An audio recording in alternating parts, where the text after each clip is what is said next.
David, buenas tardes. Hola, Ansel, ¿qué tal? ¿Cómo estamos? Pues hoy vais a tener muchas respuestas a muchas cosas que la gente piensa que sabe y realmente homologan en España es complicado, pero bueno, vamos por partes.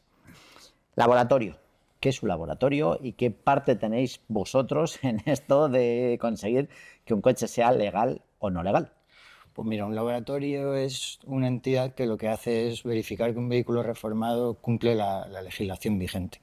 ¿Cómo lo hacen? Pues emitiendo un informe de conformidad. A veces puede ser necesario ensayos, pero lo normal es que no sean necesarios. Vale, pues y vosotros trabajáis en cuanto a las leyes. Exacto, nosotros trabajamos en cuanto a la normativa técnica, que viene en nuestro caso al ser España, pues la normativa técnica es común en toda Europa. Entonces, bueno, lo que aplicamos es la legislación técnica europea a los vehículos reformados. Vale, entonces, exactamente en todo este proceso, ¿cuál es vuestro papel? O sea, yo quiero, yo qué sé, vamos a cambiar para que la gente tenga una idea. He camperizado, que ahora está muy de moda, he camperizado una furgoneta, que obviamente no está en documentación como una camper. ¿Y vosotros qué hacéis ahí? O sea, ¿quién se pone en contacto con vosotros? ¿Cómo funciona un poco este desde cero hasta que al final paso a la ITV y tengo la camper homologada? Pues mira, en un principio, ya por partir desde la base, está el usuario, ¿no?, que proyecta su reforma, en este caso camperizar, habla con un taller, consigue el equipamiento, se lo monta, etcétera, y supongamos que ya está la camper hecha. Entonces el taller lo que hace es emitir un certificado. Con ese certificado de taller, De montaje. eso es. Vale. Se verifica que el montaje se ha hecho pues, bueno, pues, por un taller con registro industrial, que tiene una serie de capacitaciones técnicas y que ya sabemos todos pues, que está sujeto también a su normativa. Luego está el proyecto técnico y el certificado final de obra, que lo emite el mismo ingeniero, y lo que hace es proyectar esa reforma en cuanto a la resistencia a los anclajes de los armarios o cómo van a quedar los repartos de cargas, los esfuerzos sobre el bastidor, si por ejemplo no fuese con chasis autoportante. Entonces, bueno, lo que hace el proyecto es garantizar, más allá de los requisitos del taller, garantizar los requisitos de montaje en cuanto a lo que es ingeniería. Y luego ya estamos, los laboratorios, que lo que hacemos es centrarnos solamente en la normativa técnica europea. Es decir, a lo mejor en la normativa no te habla de el cálculo de tornillos o el bastidor, sino que ya te habla de otros temas que son los que tenemos que abordar nosotros. Entonces, para hacer un pequeño resumen, digamos, la persona lleva el coche al taller para hacer la reforma que sea. Una vez que ese coche está reformado, se hace, por alguna parte, hace falta un certificado de montaje de un taller homologado. Siempre. Después hace falta que un ingeniero haga el proyecto de homologación, que es lo que os pasan a vosotros, y vosotros sois realmente los que decís si se puede o no se puede homologar. Correcto. Y nosotros, a ver, dentro de nuestra competencia técnica, que es lo que es la legislación europea, sí que es cierto que somos el último eslabón en el que dice, vale, sí, este vehículo, dada toda esta documentación que hay emitida y dadas sus características técnicas, cumple la normativa. Entonces ya con ese informe de conformidad es con el que te puedes ir a la estación ITV a que te anoten la reforma y ya ir legal, con toda la de la ley, valga la redundancia. O sea que la ITV en el fondo no homologa nada. Lo que hace es, con la documentación que vosotros le habéis dado, bueno, que vosotros le habéis dado al homologador, ven que lo que pone en esos papeles es lo mismo que hay en el coche. O sea, simplemente hacen... Tal cual. Lo que hace la ITV es verificar. Por un lado tiene el informe de conformidad y por otro lado tiene el vehículo. Pero la ITV ya se olvida del proyecto y del certificado de taller. Sí que es verdad que tienen que recopilarlo y guardarlo entre su documentación, pero la ITV, la inspección en sí, la hace con el informe de conformidad en la mano y el vehículo delante. Y ya lo que hace, pues va comparando que todo es correcto.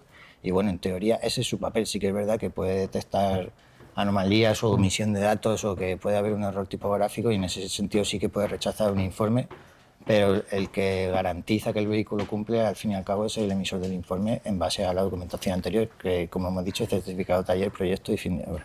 O sea que no homologan nada, simplemente certifican. Exacto. Efectivamente. Y hay que destacar que algunas reformas más sencillas no requieren de proyecto, ¿vale? Que no ¿Cómo cuál?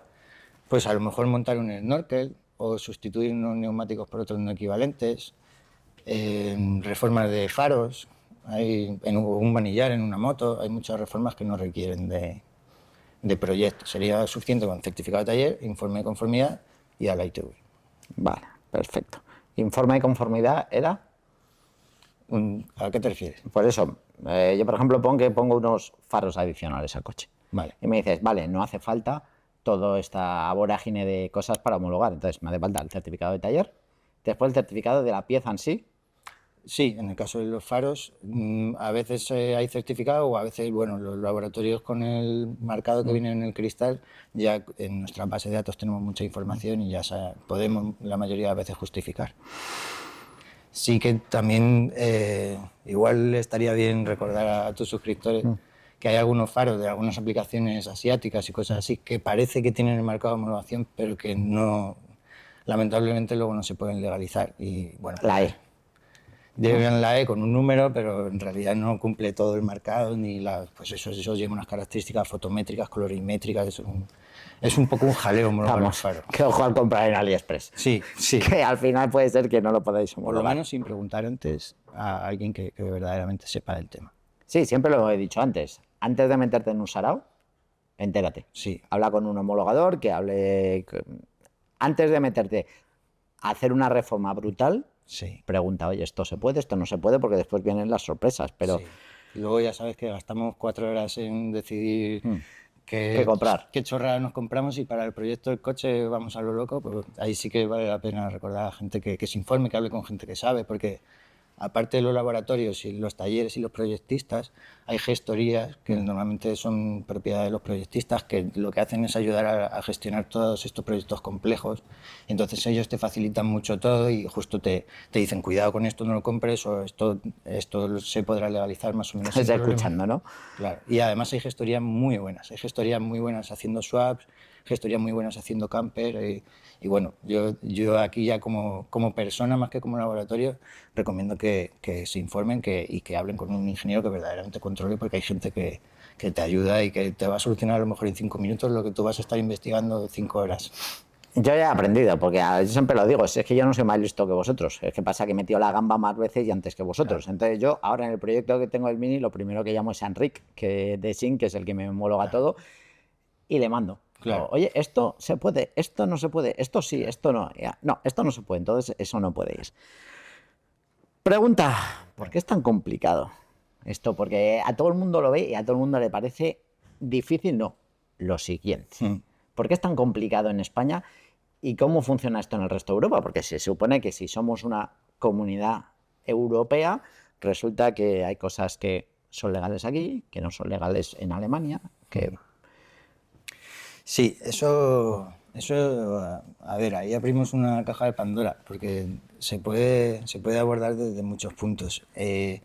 Lo que sí que tiene que saber todo el mundo es que está la legislación europea, que es común a todos, y que lo que hacen luego cada país es transponer esa legislación europea a cada nación. Es decir, en España lo que hacen es, vale, la legislación europea es esta, un vehículo para homologarse de tipo tiene que cumplir todas estas leyes, tienen que hacerse un montón de ensayos, etcétera. Vale, ¿y si luego se modifica? Pues ahí es donde entra cada país a decir, vale, pues si luego se modifica, tiene que haber un tercero que verifique que esto no se ha roto ninguna de esas leyes técnicas. Entonces, ¿qué pasa? Que al transponer, pues evidentemente cada país lo ha hecho de una manera.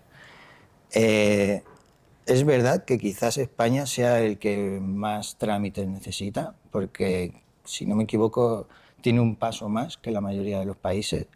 Y bueno, también... ¿Ese paso más cuál es?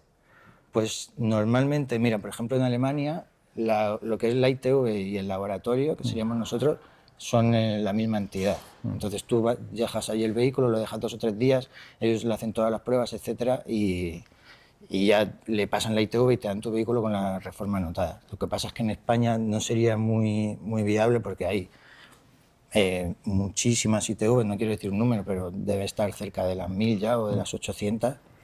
Y claro, tener a alguien que sepa de reformas en todas las ITV pues se hace un poco inviable porque hay muchas ITVs que odian las reformas. Claro. Hay otras que están más en el día a día con las reformas, pero hay otras que no tienen las reformas. Eso es verdad. Pero, por ejemplo, tú compras una suspensión donde el fabricante ha gastado mucho dinero en sacar una certificación y en España hay que certificarlo certificado. Hay que recertificarlo, sí. Correcto. Sí, sí, pasa con muchos casos.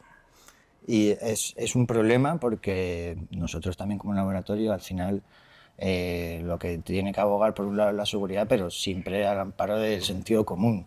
Y nosotros al final también somos aficionados a los coches y vemos los problemas que hay y cómo se podrían solucionar. Y bueno, al final pues es un poco... viene a colación de lo que estábamos hablando antes. Por ejemplo, una pieza de una suspensión que dices está certificada en Alemania. Efectivamente, está certificada en Alemania de acuerdo a la normativa que ellos han traspuesto de Europa a Alemania. Y entonces ellos dicen, vale, pues aquí si sacas un AVE, que es una contraseña de homologación nacional alemana, con ese AVE ya más o menos lo puedes certificar esa pieza sin proyecto y sin mucho lío. Pero claro, ese AVE, al ser una certificación nacional de allí, no vale aquí. La pregunta sería, vale, a lo mejor habría que plantearse cómo legislar una equivalencia entre los AVEs y lo que haya en España. En España hay algo parecido a los AVEs, es decir, el fabricante podría coger y sacarse su AVE en España, que sería muy similar a un conjunto funcional. Pero lo ideal sería hacer un certificado europeo. Que, oiga, puedo vender en toda Europa, usted monta esta pieza, va con su certificado de taller, con el certificado que le da el fabricante, se mete en ficha. Alguna vez veremos por qué no simplifican todo. ¿Por qué nos comemos tantísima burocracia? Porque parece que la gente lo que quiere al final es tener el coche legal y el 80% o el 90% que está viendo lo que piensan es, aquí es solo sacarnos dinero y pagar. No es solo sacar dinero y pagar, pero sí que es verdad que bueno, se han vuelto un poco locos. Es que no se puede discutir lo indiscutible. Por ejemplo, en emisiones, que es el caso más flagrante, se ha legislado más allá de la realidad. Si te fijas, los fabricantes han acabado diciendo, oigan, que es que no podemos fabricar bajo estas condiciones, estos plazos, y nos van a comer la tostada de fuera. Y ya está pasando. Claro, y es que ese es el ejemplo perfecto. Luego sí que es verdad que con otras normativas el problema a lo mejor es menos flagrante, pero es el ejemplo paradigmático de decir, joder, vamos a replantear todo esto para ver cómo lo hacemos, porque también quiero recordar a tus suscriptores que si para ellos es un dolor de cabeza, para los fabricantes también, ¿eh? Los fabricantes tienen que hacer, para sacar un modelo de vehículo, tienen que hacer una cantidad de ensayos enorme, tienen que gastar muchísimo dinero. Y luego para que a lo mejor les cambie la ley al año y medio y digan, no, dentro de otro año y medio tienen que cambiar todo. ¿Esto es un problema de quién? ¿Político? Sí, para mí es un problema de Bruselas. Sí, sí. De Bruselas, de Ginebra y de pues, gente que se reúne allí, que hay, en mi opinión están un poco lejos de la realidad del día a día, del día a día de un taller, del día a día de un ingeniero, del día a día de un laboratorio o de un laboratorio que haga ensayos o de una ITV. Es que al final... Deberían darse una vuelta por ahí. Sin duda. ¿Cuántas maneras diferentes utilizan los laboratorios para justificar el cumplimiento de un vehículo? Pues mira, esa pregunta es buena porque los laboratorios somos una entidad de inspección que es parecido a una ITV, ¿vale? Es decir, estamos sujetos a un esquema de acreditación y vienen todos los años a auditarnos. Pero no es una inspección in situ la mayoría de los casos, sino que suele ser una inspección documental. Al ser una inspección documental, pues nos podemos servir de muchos papeles, es decir, al margen de lo que ya hemos hablado, de certificado de taller, el proyecto, el fin de obra, etcétera, luego hay muchos más papeles de ensayos de asientos o de piezas, o hay piezas que tienen su propia homologación para que la puedas montar por Europa sin mucho obstáculo. Y bueno, pues también hay muchos documentos. Mira, un ejemplo bueno sería las bolas de remolque. Sí. Normalmente vienen con su certificado de homologación, sus instrucciones, etcétera, para que todo el mundo, tanto el taller como nosotros, como la ITV, tengan toda la información para que el montaje sea perfecto y todos, pues la pieza te dure y haga su servicio y sea funcional como ellos han previsto.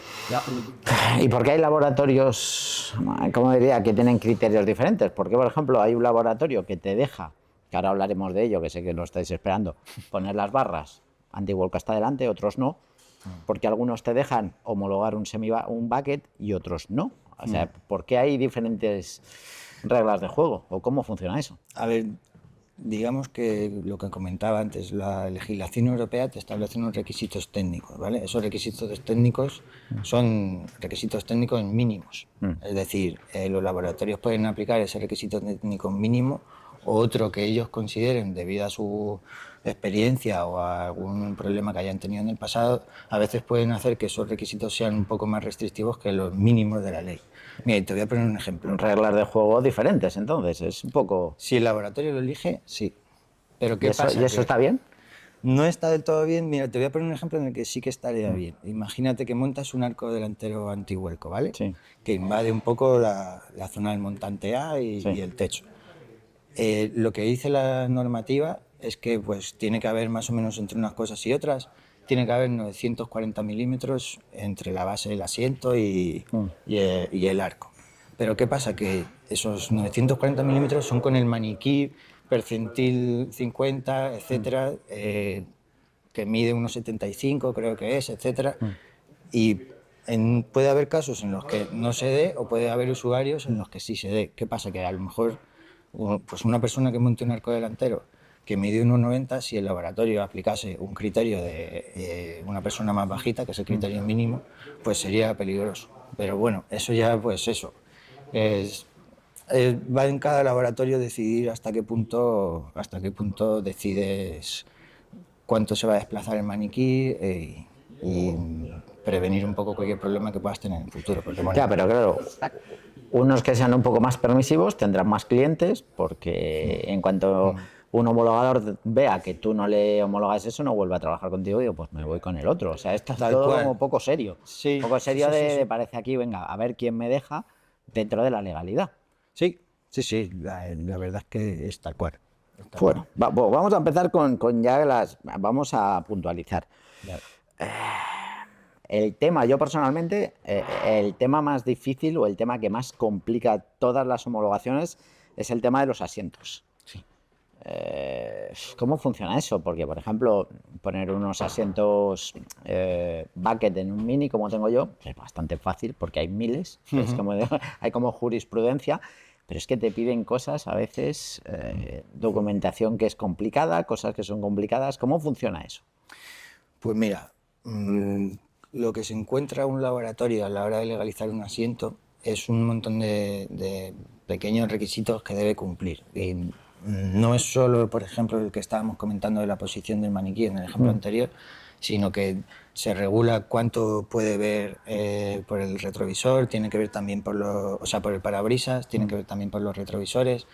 Todas las zonas que estén, lo mismo, en la zona de impacto de la cabeza tienen que tener unas características concretas de dureza, de radios de curvatura, de disposición, etc. Todos los mandos y testigos relacionados con la conducción tienen que ser visibles. La posición del conductor respecto al airbag puede verse cambiada, la posición del conductor respecto al techo. Entonces, ¿qué pasa? Que hay fabricantes que en su día hicieron las cosas muy bien y justificaron muy bien un montón de vehículos. Recaro. Claro. Por eso ahí está, ¿por qué?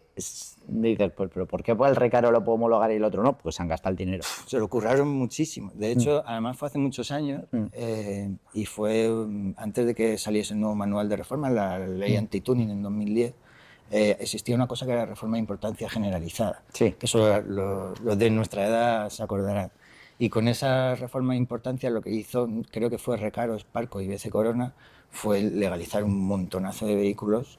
Entonces, por ejemplo, vehículos de 2009-2010 para atrás, por lo general es bastante fácil encontrar un asiento que se pueda legalizar y que verdaderamente cumpla y puedas ir con toda la garantía circulando, como quien dice, de no tener problemas no solo con la policía, sino a la hora de tener un accidente o de poder manejar bien el vehículo.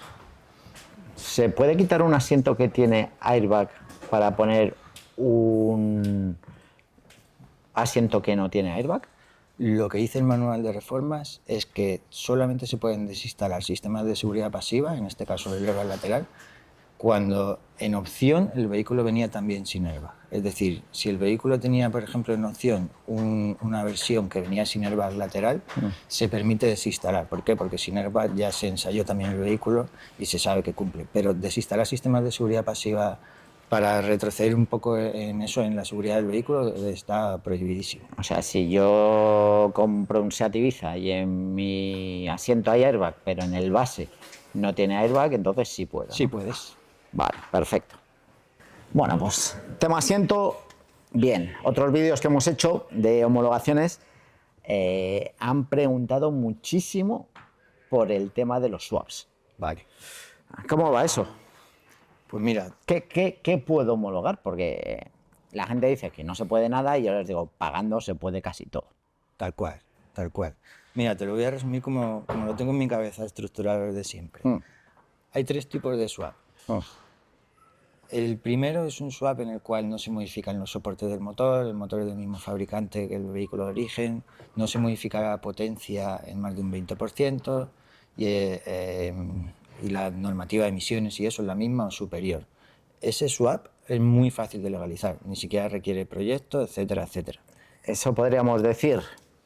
Te pongo un ejemplo si quieres. Sí. Pues mira, hay una Volkswagen, creo que es una T3, Sí. que tenía un motor diésel que creo que era de 55 kilovatios, que no duraba mucho, y hay otro de 65 kilovatios, no me acuerdo ahora el tipo y no quiero mojarme, pero es un swap súper recurrente de pasar de un TDI a otro TDI que al parecer salía mucho mejor, que encima ganaba, no sé si eran 10, 15 caballos, entonces es un swap que se puede hacer de manera muy sencilla, que te lo va a hacer cualquier taller sin ningún problema.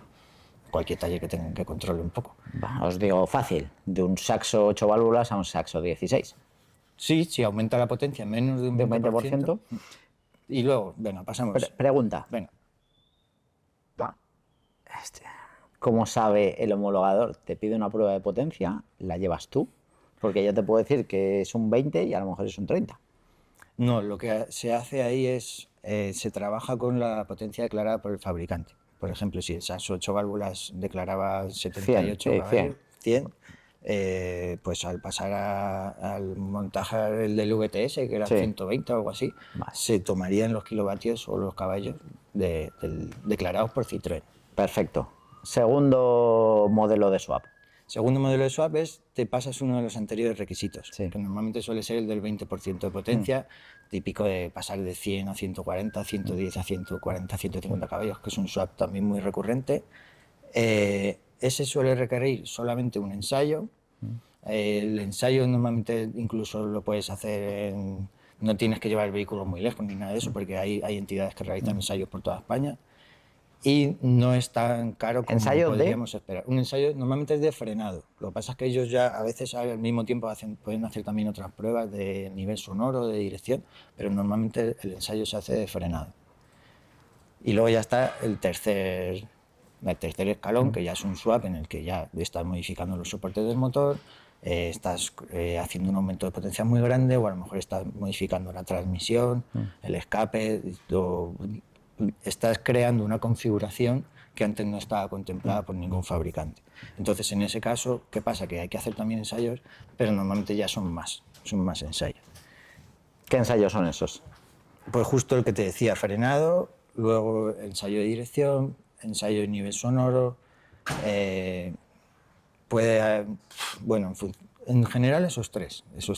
¿Cuánto cuesta solo esos ensayos? Bueno, a ver, aquí es lo que te decía, si a lo mejor llamas a... El problema es que un proyecto de esto de grado 3, como digo yo, solo hay 2 laboratorios en toda España que hacen esos ensayos. Entonces esos ensayos son bastante caros. No sabría decirte, sí que me han hablado alguna vez de entre 3.000 y 6.000 euros, pero no sabría decirte. Sí, porque la prueba de frenado yo sé que son unos 500 euros. Sí, exacto. Tendrás que sumar la que hemos dicho, nivel sonoro, dirección. Dirección y en función de lo que ellos consideren, pues... Ya, un swap loco. Claro. Eso es lo que quiero hacer yo en el Mini, un swap O, por loco. ejemplo, un swap eléctrico, ahí ya entran también en... Se abre otra caja de Pandora de ensayos. No hablemos de eso. Se me va la gente. No hablemos de eléctricos. Despedidos. Volvemos a los arcos delanteros, que es una cosa que hace muchísimos de mis seguidores. ¿Qué puedo, qué no puedo con X, sin X? Pues mira, puedes siempre que, uno, no afectes a la seguridad pasiva del vehículo, es decir, al desplegado, al deployment de los airbags si los lleva, ni al frontal, ni a los laterales, nada de eso. En segundo lugar, no puede afectar al correcto acceso al vehículo, por si acaso hubiese un accidente o lo que fuese. Por eso, tanta gente tiene las X en las puertas delanteras desmontables, porque las X, las delanteras de las puertas no se permiten para circular. Sería solo para circuito. Claro. Tienes que poder utilizar el cinturón y el asiento y tienes que poder ver bien correctamente, es decir, tiene que ir solidaria los montantes, no puede ser muy grueso, etc. Y luego ya entramos en las distancias, que no puede haber más distancias de X desde la base del asiento hasta la zona más cercana del tubo para que el conductor y los ocupantes no se golpeen. ¿Se puede homologar aún pasar barras sin pasar por el, digamos, por el salpicadero? Antes se podían homologar sin tener que hacer barras, digamos, pegadas a los montantes, o ya hay que ir hasta el montante y no queda otra. No te entiendo, que no lleguen hasta el montante. Había antes, podías poner las barras, normalmente las barras en un coche pasan por el salpicadero, pero antes se podían poner antes del salpicadero si llegaban a los 900 y pico milímetros, 940 creo que has dicho. ¿Eso se puede hacer? ¿No se puede hacer? En un principio no se podría porque al dejar de ir solidario afectaría, aunque sea un poquito, al correcto acceso por la puerta y ya está prohibido eso también. Perfecto. Vamos al tema protección de peatones. Que eso viene dado por... Le puedo cambiar el faldón delantero y ponerle otro, ponerle... Pues mira, de protección de los peatones ha habido una auténtica montaña rusa, porque cuando salió la legislación, que fue en 2012 y entró en vigor en 2013, nos pilló a todo el mundo un poco en fuera de juego, porque exigía ensayos muy complicados. Y la manera en la que escribieron los requisitos, no solo existía un contorno delantero del vehículo, sino que estaban los 3 contornos delanteros, luego el capó, luego el contorno del parabrisas. Entonces tenías que evaluar tantas cosas que al final todas estas piezas de un día para otro se quedaron obsoletas y no se podían legalizar en ningún sitio. ¿Qué ha pasado? Que en estos 10 años sí que ha habido muchos fabricantes que se han puesto las pilas y tienen documentación, normalmente es documentación alemana, en la cual dicen, pues mira, este parachoques no afecta a la protección de los peatones por todas estas razones, o este parachoques cumple protección de los peatones porque se hicieron estos ensayos y cumple para este vehículo en concreto. Entonces hay casos en los que sí que se pueden montar piezas porque hay manera de hacer trazable que alguien se ha preocupado porque cumpla la protección de los peatones. Y también estaría la opción de montar piezas originales del fabricante. Es decir, a lo mejor un paso de A4 a S4, si estuviese bien documentado las alturas, las distancias, en función de algunas fechas, se puede también legalizar. También había una fecha que de esa fecha para atrás es muy fácil. Sí. Y hay como un punto que dice, si tu coche de aquí para atrás es muy fácil de homologar todo. Sí. Y si vas para adelante ya no es tan fácil. Si tu coche está matriculado antes del 1 de enero de 2013, puedes modificar la parte delantera más o menos sin problemas, siempre que cumplas con radios de curvatura y eso, sin necesidad de hacer ensayos de atropello, que además son 3 o 4. Atropello de niño, de adulto contra cadera, de adulto contra cabeza, de cabeza de niño contra capó. Que eso lo tiene que hacer el fabricante, claramente, no lo va a hacer un particular. Claro, ahí está el truco. Hacer las cosas sin cargarse la homologación del fabricante, porque en ese caso es muy caro. Y pregunta, ¿por qué puede ser tan caro? Porque al final, todo esto, porque al final si abres un proyecto grande, se te puede ir mínimo, uno general, 1000 y pico euros, y si tienes ensayos y no sé qué, 2000, 2500. Al final es un tema de firmas y de competencia técnica. Piensa que por un lado hay un taller firmando que lo montó bien, hay un proyectista firmando que todo se ha hecho según él lo había dimensionado y que luego se ha montado según él había dicho que se tenía que montar. Luego estamos nosotros también firmando que cumple toda la legislación europea y luego está la ITV atestiguando que el vehículo cumple todo lo que dice la documentación. Entonces al final es un papeleo bastante grande de pagar, que además es tedioso en cuanto a plazos, pero que claro, te da una seguridad jurídica enorme, porque en el momento en el que tengas un accidente o lo que sea, ya no va a ser, hostia, que le hice esto al coche, a ver si se van a dar cuenta. No, aquí respondemos por tu vehículo los demás. Bueno, al final una pasta. Al final a pagar. Que conste que a nosotros nos pasa también, que nosotros también tenemos vehículos reformados y hemos pasado por todo esto. Vale, ¿se puede homologar algo en industria directamente? Sí, esto es lo que te comentaba antes. Hay 2 maneras de homologar algo así de manera un poco genérica. Uno son las UTIs, que son unidades técnicas independientes, que el ejemplo perfecto sería un faro. Un faro tiene una homologación y no necesita estar montado en un vehículo para demostrar que cumple la legislación. Es decir, este faro tiene, pues es lo que te decía antes, unas características colorimétricas, fotométricas, etcétera. Entonces obtiene una homologación europea pequeñita para una pieza solo, no para un vehículo. Entonces tú ya con esa pieza homologada sí que puedes ir por Europa montándotela sin apenas trabas en cuanto a burocracia o en cuanto a requisitos O técnicos. sea, si yo monto unos antiniebla, por ejemplo, en un coche, ¿podría ir a la ITV con esa documentación y decir... No en el caso de los antiniebla, porque con los faros delanteros todavía es un poco más restrictivo, pero algunos pilotos traseros los puedes cambiar a LED y si tienen su homologación puedes pasar. No tiene, directamente, con la Directamente documentación, ahí. si tienen la E, puedes pasar. Sí. Pues mira, eso no lo sabía. Y bueno, ¿qué pasa si quiero desinstalar todo? O sea, he puesto el coche de todo y de pronto, pues lo típico, X cosas, o lo quiero vender. ¿Cómo se hace el paso al revés?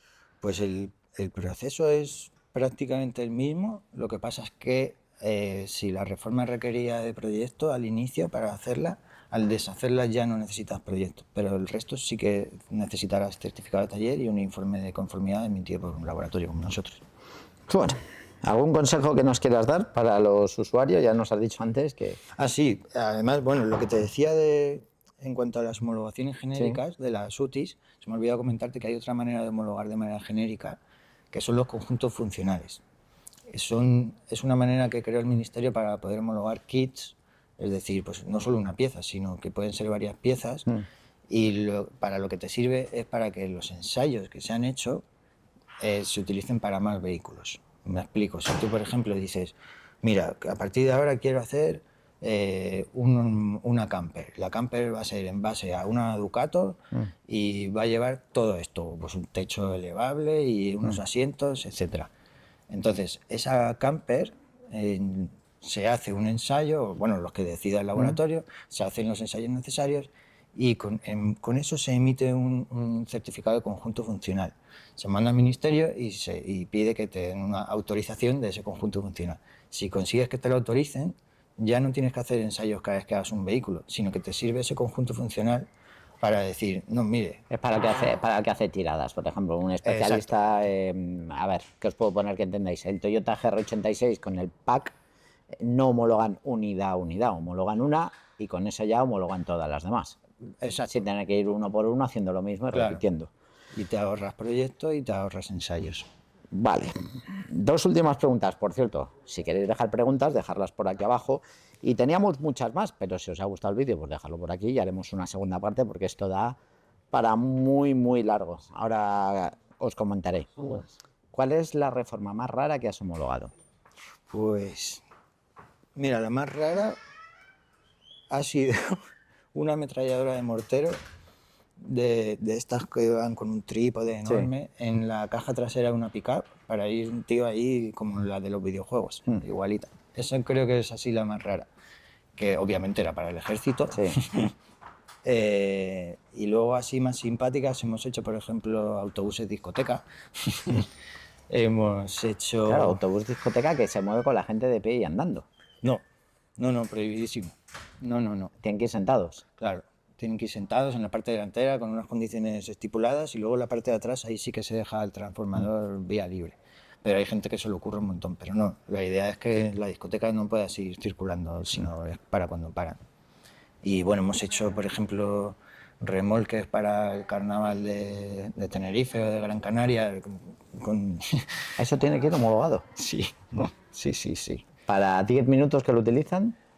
A ver, ya sabes, la gente es muy lista y hay gran parte lo hacen como desmontable para que se cuente como carga. Sí. Pero sí que es verdad que hemos hecho de todo, a lo mejor unas escaleras dentro de un semirremolque que no llevan a ningún sitio, cosas así precisamente porque luego le ponen ahí un escenario, lo que sea. Hemos hecho motorhome, por ejemplo, de estos que se ensanchan hacia los lados y hacia arriba para muchas carreras de coches, de motos. Camiones de asistencia del Dakar, hemos hecho alguno también. ¿Y de coches? ¿Algún coche que digas? Uf. Bueno, pues... Porque yo hoy en día, gente que homologue swap, freno, suspensión, barras antivuelco y de todo, muchos. Sí, todo eso también lo hacemos, pero no sabría decirte así una reforma muy rara. Te podría decir reformas que hemos rechazado, eso sí. Hemos Sí. rechazado, por ejemplo, réplicas de Ferrari. No sé si os acordáis de... hubo una época que hubo un escándalo de unas réplicas de Ferrari que Sí. se hacían con MR2 y que, bueno, algunos las intentó vender como Ferrari. Pues eso por aquí ha llegado alguno y obviamente los hemos rechazado. Hemos rechazado también pasar un 600 a descapotable, me acuerdo. Montar un tercer eje a un clase G. ¿Sabes que hay un clase G, no sé si en Estados Unidos o dónde, que tiene 3 ejes, lleva Sí. 2 ejes traseros? Pues esa reforma nos la plantearon también. Nosotros al final, como no tenemos capacidad de ensayar todo lo que modificaría, pues tenemos que rechazarlo. Y eso es un poco así las cosas más raras que hemos hecho. Bueno, pues chicos, ya sabéis, yo le diré cuando estrene el vídeo que esté atento, dejar dudas, que seguro que tenéis 20.000, porque hoy en día no vayáis sin homologar. No.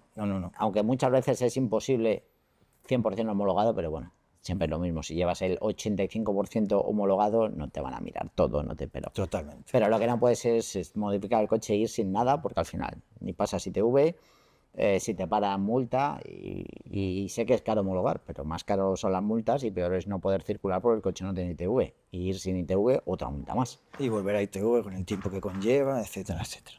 Al final vale más la pena, al final no sale tan caro homologar si te lo planteas desde ese punto de vista de me voy a olvidar de sanciones, de quebraderos de cabeza y de no pasar la ITV. Perfecto, bueno pues chicos, si os ha gustado el vídeo, ya sabéis, dejad vuestro comentario por aquí, suscribiros al canal, que ya vamos camino a los 200.000 suscriptores. Ya os digo, si os ha gustado mucho y veo que tiene muchas visitas y que tenéis muchas preguntas, pues podríamos hacer un segundo vídeo con cosas que se han quedado en el tintero y aprovechar vuestras preguntas para sacarlas en un segundo vídeo. Así que muchas gracias y nos vemos en el próximo vídeo. Muchas gracias, David. Gracias, Asel. Un saludo. Encantadísimo. Hasta luego. Chao.